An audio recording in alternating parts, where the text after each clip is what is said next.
We knew this question was coming up. We reviewed it a little bit. We posted a webinar the other day, and we sent out an email to everyone. It was a short webinar, only 5 minutes. And the, of course, conversation was, what kind of strategies are you trading right now? Okay, well, I'm not actively trading any specific strategies right now. You'd heard the comments Sam had mentioned. He's usually here on our Friday presentation. He does a lot of straddles and strangles, but he told you he's mostly in cash now. He was playing the contra ETFs a week ago up until the middle of this week, I believe, and stopped trading those at this time, took some of the profits off of those positions. We've seen some movements. Here's mostly some of the positions in my portfolio. But anyway, during the webinar that I mentioned, that little 5-minute webinar, Ernie sort of gave me some thoughts on what he's doing right now. And what we talked about, of course, is some of the things that Ernie's been looking at is on the rallies, which we haven't seen many of. Well, let's just go to big charts here for SPY. This is sort of a shorter term idea. Instead of doing 1 week out or 2 week out short-term credit spreads, to get shorter term profit, what Ernie was looking to do since the big dips started is that he was buying puts on SPY during the rallies. There's one there. There's a slight one here. And, you know, you could even say that this was a little slight rally here after the drop. So he was buying puts at those times, and then when it had a decline, he would sell half. Okay, sell a third, sell half, but keep others for the case that the market keeps declining. That's just one basic idea. Ernie was also talking about looking at taking some examples of buying call options a year or 2 years out in time. Let's just go to long call. But he was mainly looking on stocks that he felt were very, very strong prior to this. He had mentioned to me stocks such as Apple, Home Depot, I believe, HPQ, and JP Morgan, I think, was one of them. So he's buying leap calls on those positions. Oh, I wanted to go into the search here real quick.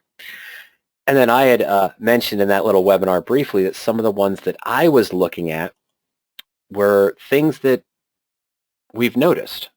You know, in the old days, you talk about, hey, well, if you're looking for a new stock to buy, on your daily routine, what do you see a lot of that's most popular? You see people lined up outside of Starbucks. You see more Domino's pizza getting delivered than Papa John's pizza, for example. That might be a kind of key as to what people are consistently buying on a regular basis. Well, we've seen a drain on Clorox wipes. We've seen lines out the doors at Costco and at Walmart and things of that nature. So those might also be good candidates. When you feel safe to do it, we're not saying that we're recommending doing this right now, but when you feel safe to do it, and Ernie's thoughts was going out a year, maybe even 2 years out in time, 300 days, of course, out or more. Let's go plus 300. But then looking for stocks that usually had still, prior to this, a good positive earnings per share growth, high market cap, for example, you know, those ones that are above the 15 billion range there, and, you know, maybe even paid a dividend at that time. You don't worry about the trend now because you're looking for things, but not buying the stock, but buying something that's a year out in time. And the idea being that even though the volatility is high now, that the volatility a year out is going to be lower. And there might not be that much risk, even if it stabilizes, if the market stays stagnant, if it stops and stays stagnant and doesn't come back up. There we go. Okay, sorry about that. You still don't have that much of a risk if you practice proper positions. I knew that was going to happen. Let me do this real quick.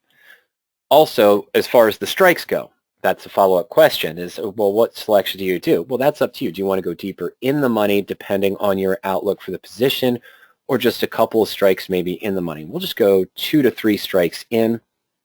Check that one result per security. Again, try to narrow this down a little bit. Okay, sorry about that. Now, here's just a basic list of some things. What I'm looking for, of course, is that high market cap, large companies, still had a positive earnings per share growth, you know, greater than 1 million shares per day. We're going 2 to 3 strikes in the money. Now, you see some things here that I might not be interested in. The gas companies may or may not be risky. Last week, we had a gentleman talk about buying shares of Halliburton.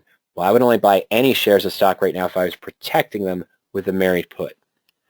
with the exception of the shares of Costco that I bought, that I mentioned last week during the webinar, because I only had a certain amount of funds to buy a small amount of shares, so I didn't cover it with a put option. It went up and then came back down, so I did sell half of them when they went up. Could have bought a call, but I decided because the implied volatility, I think this is going to go into Fernando's question, I didn't do that. But see, here's some of the Apple calls that are listed here. Looks fairly expensive, and it is at $49. High volatility, double, maybe almost triple, 0.51 implied volatility on an Apple call a year out in time. Usually you'd expect around 0.2, but it might be 0.17, 0.18, which means this is about triple of what you'd see. We can hopefully expect implied volatility to come back down, which means the market's stabilizing, which will cause a problem with this long call. But if I buy one or two calls on this, for me, probably one call, it's just like buying one share of stock at $49. What's the real risk? Well, it's $4,900. Okay, but I'm going to make sure that's only a small percentage of my entire portfolio. Okay, and someone asked, would you protect the long call? This is Jim's question, but I think it was T. It just says T dot and then the last name, so I can't say the last name. But in relation to T, it says, would you protect this with a put? Well, because again of the high implied volatility and the increased time value, even though we're talking about 300 days, but that option is inflated, if I buy a put to create a straddle or strangle to help protect this, I'm going to increase that time value. I'm going to have to fight more to get a higher return on that position. So just the call itself, if you're comfortable, if you feel the market is calming down, and I am not saying the market's calming down, I'm still looking for lower price calls, this range, in the hundreds of dollars. Sirius, you know, it's a $5 one that's 2 points in the money. I don't know if I trust Sirius as much to come back. But Bristol Myers, $955, maybe. It might be an interesting one in the sector that it's in. But anyway, that's just a thought of some of the things that we're doing. If you want to look at the married puts for better protection, single-digit protection on lower price stocks, or if you're, I wouldn't do it, but if you're interested in bull puts right now, I'm going to wait for the market to show me the proper criteria before opening bull puts again, and even out of the money bull call debit spreads. But what you're going to have to do is up the risk a little bit to maybe 12%. And of course, you're welcome to use the search for any bullish strategy you want.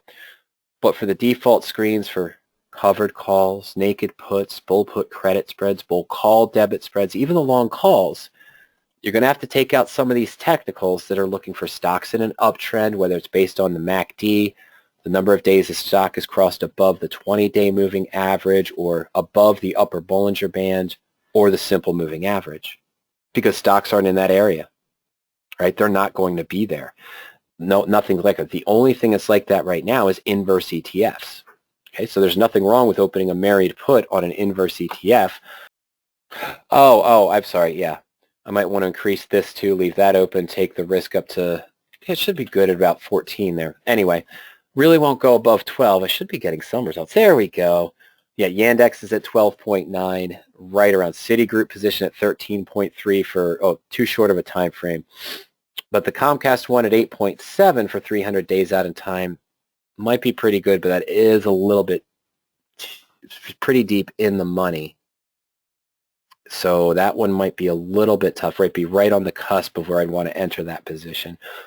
But that's what you'd want to look for in that case, okay? You'd have to take out some of those technicals as well in that scenario, okay?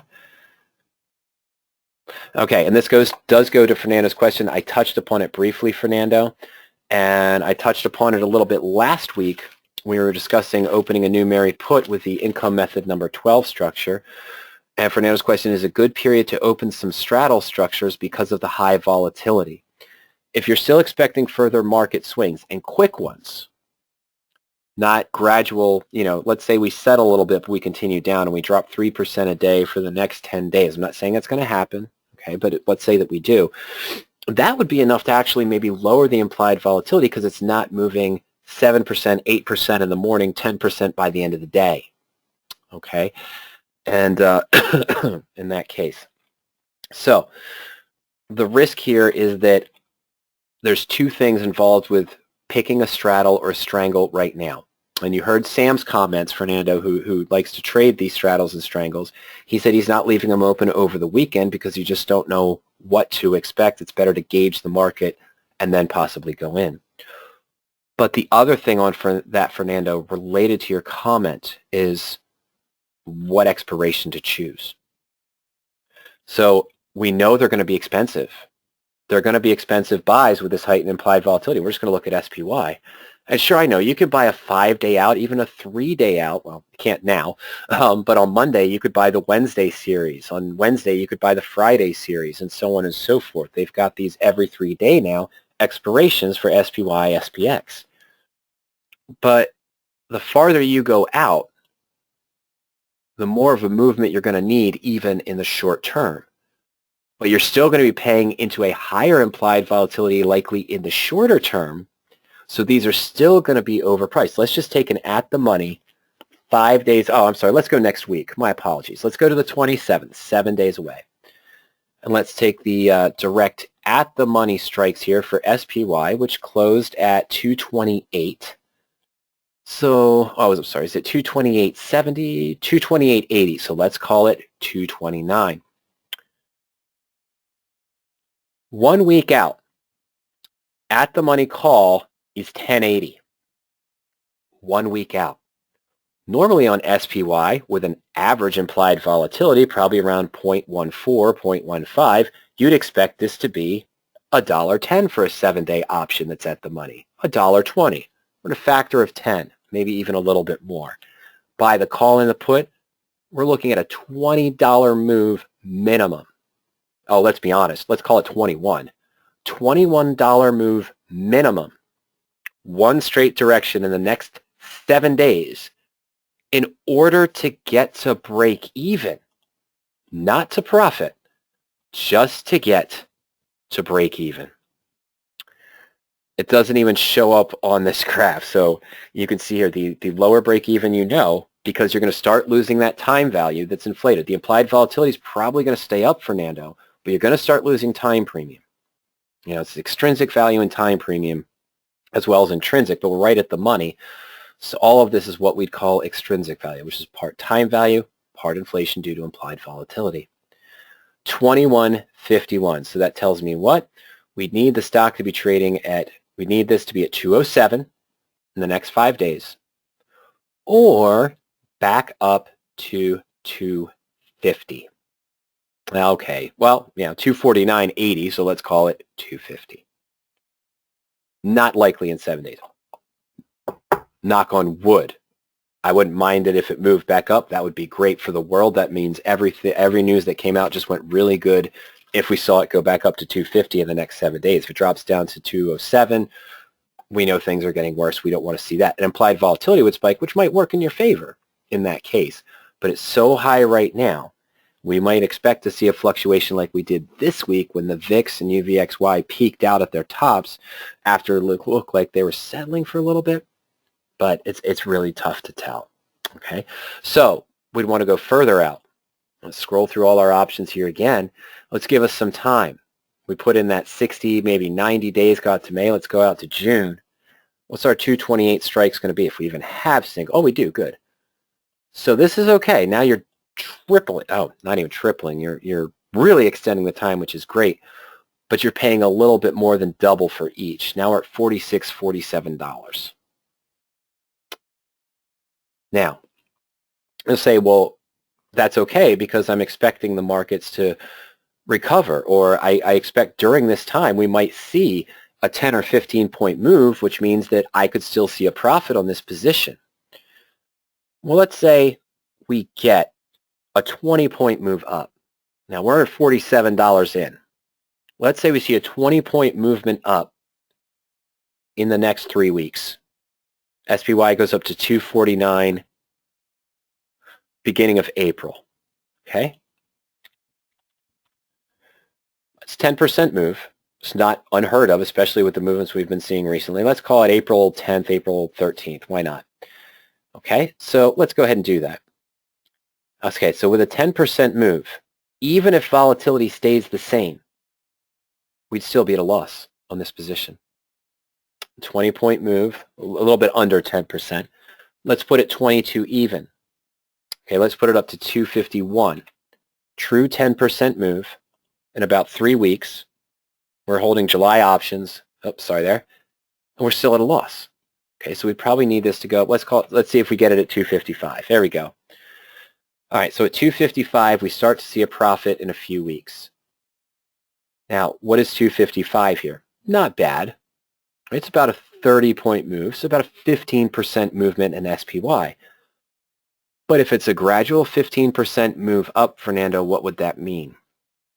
That would likely mean that this volatility is going to drop from 0.53 probably down to 0.30, and we've lost all of that inflated value on the position, and our Black-Scholes expectation would be a loss of $1,400 rather than a small break even or gain of 60 cents. That is the risk with buying straddles and strangles now, even going the out of the money strangles. That's the real risk on those positions, is because you have to factor in that if, hey, we do go up over the next 3 or 4 weeks, 10, 15, 20%, that means fears are easing, which means the volatility is going to collapse. Oh, Fernando, the reverse, of course. So what would happen here if we dropped that 10 or 15% and got down to our 207 that we talked about with the other position and kept the volatilities around 0.5, up and down a little bit, but average of 0.5? We're still at a loss here.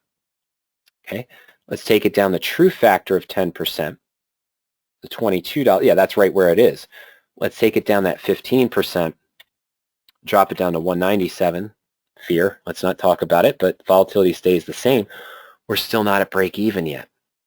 Okay, that's how steep we're talking about. And this is, I'm not saying to July expiration, I'm saying in 3 weeks when we still expect some time value and the volatility stays around this 0.52 range it is right now, the amount of movement we're going to need is going to be significant. If you have a better feel on direction, it might be an idea to go directional first. And then if you expect it to continue to go down, go directional first with a very small portion and proper position sizing. And if you get the move that you want, take some of that profit off, or close that side, take some of the profit off, buy a different strike, and then maybe add the put or add the other option in case there's a directional swing. So if it goes up and volatility falls, but you've got a small profit on your call, whether you use the May or the June, the May was 90 days out or June was 110, 120. But if I have a good gain in this call, what's a good gain? 40, 50% or so. What do we need to have a 40, 50% gain in a call that we paid $23 for? That's also significant, isn't it? Okay, that's also fairly significant in that case. All right. And Fernando says, is it better to build protected structure that takes advantage of volatility crash? Not really. Because here's the rub. What's a position that takes advantage of a volatility crash? Something you're selling into. Well, what can you sell into now that doesn't give a capped gain one direction or the other? We'd have to develop a structure that has a limited risk, but you're still taking advantage of premiums to say, oh, okay, a collar. Or whether you're using a dynamic collar or a diagonal calendar spread, you're buying a call farther out in time and selling one nearer in that has a higher volatility, and you're hoping for the volatility crush. Well, the problem is your investment is really in that long option that's further out. And if the volatility crush starts to happen short term, the leap options and the far out options are also inflated as well, Fernando. So they're going to start losing, and you have much more invested in that long option or what's further out than you do in the short term. So the short-term options will take advantage of the volatility collapse. You'll lose money because it will also affect the long options that start to lose their volatility. Yes, you have time to continue to sell against that farther out position, but now volatility is lowering, so you're losing on the long and getting less by taking in on the short, and it becomes a difficult trend. And I would never, and I had this email today as well, I would never, in this situation, and even with this influx of high implied volatility, say that it's a good time to sell into premium. Because when you sell, you create a direction. If your direction is wrong, it can result in large losses because you've entered an obligation to do something. Yes, when I'm selling, I want to get more bang for my buck. But the reason we're here is because these massive fluctuations that are beyond the control of what we can see in any chart reading any past history of any stock movement that we've watched, you're saying, Apple, I know Apple, I can play Apple. This is too far of a drop. It can't go any further. As we were talking, we don't know what news is going to come out over the weekend. We don't know what new thing could develop that could cause a swing in the wrong direction. And if you pick the bearish direction, you might get a swing in the bullish direction. It's very difficult to do. So I'm not saying not to practice. I'm not saying that there aren't good structures to use, Fernando. What I'm saying is you have to be careful in this particular, I hate to use the term because it's being thrown out there by politicians, heads of state, talking heads and everything, but it is relatively an unprecedented situation because it's the outside force globally that's causing a drain and issues with the economy that may last an extended term. And that's the danger, is that these fluctuations may continue on a daily basis. So you have to factor in the volatility and factor in that if you don't get the volatility move that you want, how would that affect your position positively or negatively as well, okay? Oh yeah, and of course, Sam says he's not doing any spreads at this stage, neither am I, not even diagonal spreads, definitely not bull puts, and I'm not doing bear calls either. I'm not doing bear calls on the VIX. Sure, it's down 8% today. It's down about 20% from its peak, I think, where the VIX was at almost 85, maybe higher than that, I think. I think it hit 90 one day in intraday trading, and it's now back down to 66. But I'm not playing bear calls on that because this could jump 10, 15 points on Monday before I could make any adjustments. And I don't want to do a bull put on this position because it could drop down to 40 in the next week, or could be back up to 90. That's the tricky part. Going back to our discussion a little bit on the long calls that were expensive, we talked about that Apple call. It's a structure Octavio is talking about, and Octavio is sort of talking about an out-of-the-money, far-out married put, but doing it with the options. So we were talking about that Apple long call, and I believe, doesn't matter the price. I think we were at the 215 strike on Apple, and that was either January. Yeah, let's take January. I think it was a 301. So I said a couple strikes in the money, 215 call, not the put. We just showed why the straddle might not be a good idea rather than just buying the call. Okay. All right, so I'm going to buy the 215 call. And this gives me 100% risk of 4,700 invested. And Octavio gives me the idea, or points out that, hey, why don't you use the synthetic? Use the synthetic married put position by selling that same strike put. Okay, so we go to January. We get our 215 out of the money put. Now we get $32, $33 back. It's probably going to be about 33 even. And this is a synthetic long stock position. Okay. We do have a monetary requirement because the call option does not cover the naked obligation of the 215 put. Okay, it doesn't cover it. So to cover that and cancel it, now he's saying let's buy an out-of-the-money put $10, $15, $20 below for protection. Okay, so this is sort of a synthetic married put, but with an out-of-the-money put strike instead of in the money, which I prefer to use in the married put techniques because you've got the intrinsic value that you can use your advantage, but that's also a bullish strategy. This will be too. Excuse me. So let's go 200. Keep it nice and even numbers. So we paid 47, got 33 back, and now we got to pay another 27 in. Okay, so let's go ahead and submit that. And there we go. So synthetic married put with a risk of $5,635.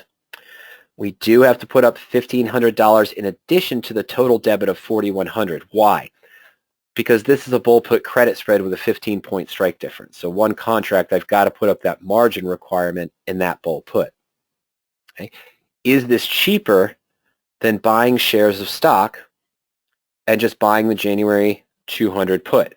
Well, monetarily, yes. I'd be paying $23,000 almost to buy the stock, and then I'd still be paying the $2,700 to buy one put. So we'd be in about $26,000 instead of being in $4,000. I'd still be risking almost the same 5,635, but in the married put position with that 30,000 entered, we're only risking 5,000. Okay, so that would only be of the total investment, 5-6%. In the case of this, it's 100%. And why do I mention that's a risk? Well, if I did $30,000 into an Apple married put, I would do maybe just 100 shares in one put. Okay. Now let's say you have a similar account and you've got $40,000 free capital. You want to take advantage of this, and we say to ourselves, well, let's go ahead and do this structure. But because I got $30,000 in free capital, I'll do 3 contracts in this case. So I'm only putting in half of about 16,000 or so, 17,000. Okay, that's great, but what's your maximum risk? 17,000. You could still lose all of that if it falls down in price, okay? Now, there's nothing wrong with what Octavio is saying. There's nothing wrong with this structure. It is a synthetic married put that can be entered at a low cost. What did we gain or lose by doing this? Okay, well, number one, we gained cost. Remember, I was talking about just buying the 215 outright, which would have been a total cost of $47.35. Fantastic. We lowered that cost by $600 with this other structure by getting back from the put doing this. But then by putting in the margin requirement, the max risk on the long call was the $47.35. The max risk on this structure is $5,635.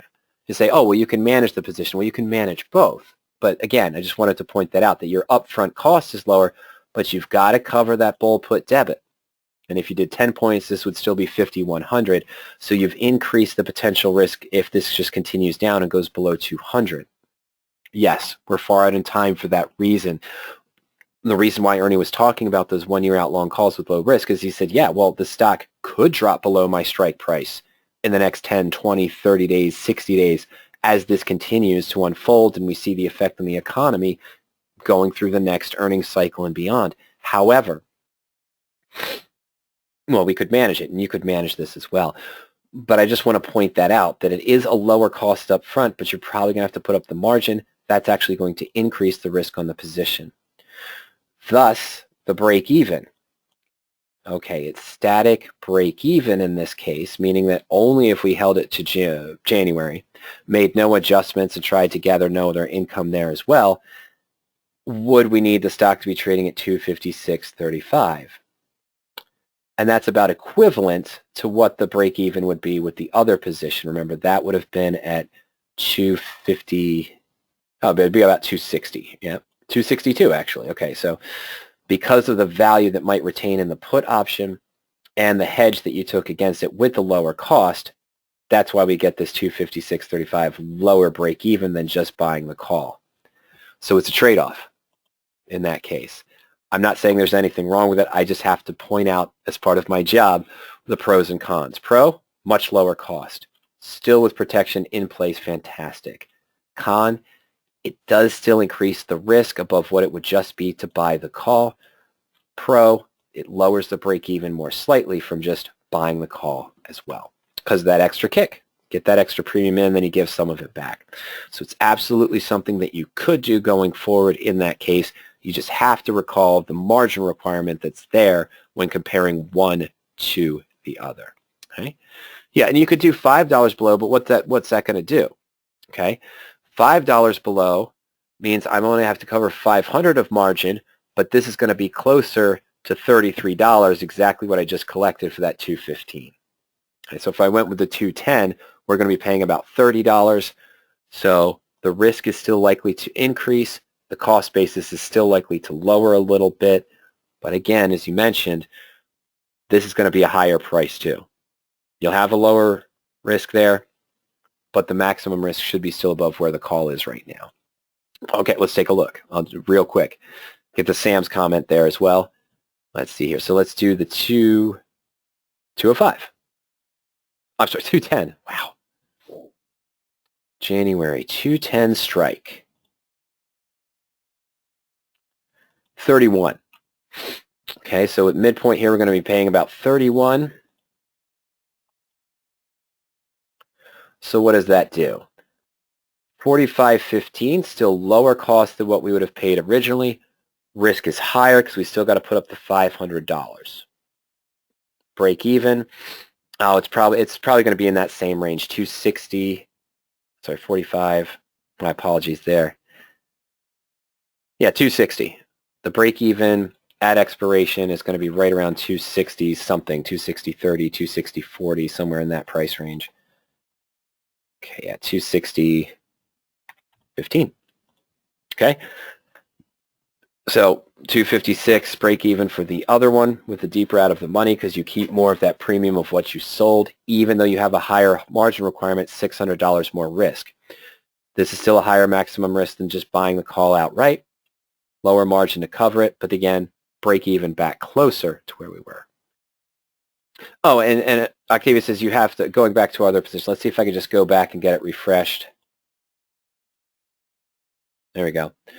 It says you have to roll it and collect from the extra call. I understand. And that's the same thing I would be doing with the married put position if I put that much money into it.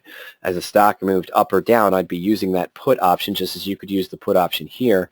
And then you could reset the call if you wanted to up or down. I get it. But I have that same advantage to do with the married put with the different income methods and adjustments. So yeah, we were just talking about the structures compared to each other, the benefit of buying a call. So here, if the stock falls, what happens? Okay, let me get the pen back again. So we're in the structure. 3-leg structure to mimic a married put. I like the other one better with a 15 strike so we could see it on the graph better. But in any case, we know our risk. We're in a synthetic married put position. What happens when the stock falls? Well, my call premium is going to go down. The cost to buy back this put is going to go up, and the premium of this put is going to go up. But this, being closer to at the money at the start, is probably going to, well, slightly in the money. But as this goes to at the money, it's probably going to move up faster than this out of the money put while this is declining. On the reverse, if it goes up in the direction that I want, what happens? Call gains, of course, and you can manipulate that up or down. Just like in the married put, if the stock moved up, I could manipulate this put and get a better basis.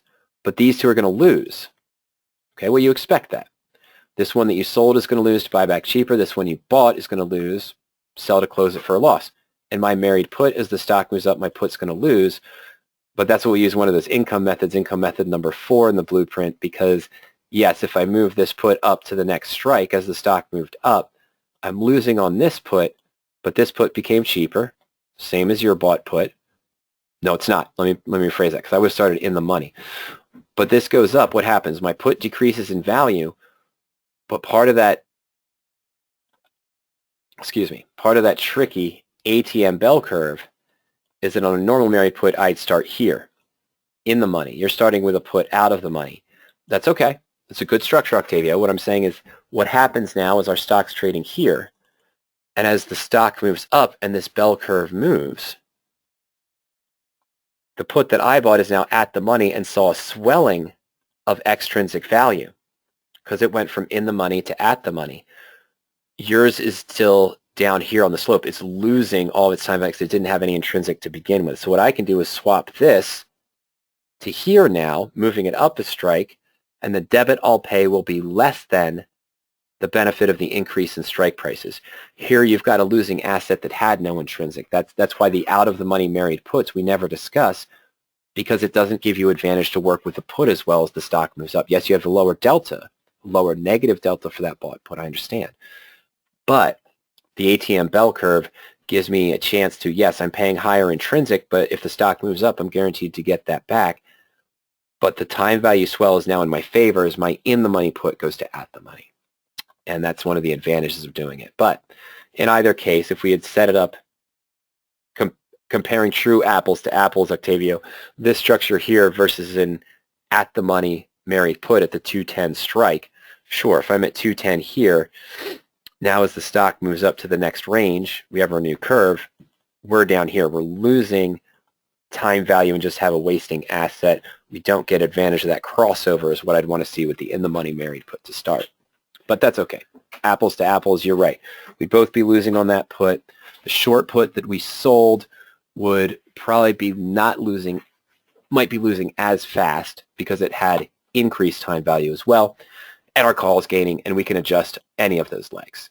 And that's kind of the key. But in the married put, I still have the put to work with to adjust it also. I could increase it, and as it keeps going up, my delta is lowering, so I'm gaining more on the stock than I'm losing in the put, same as your structure is here. It's a good structure to use, don't get me wrong. It's a good way to get in with that if your brokerage allows it, and you can do spreads in that situation.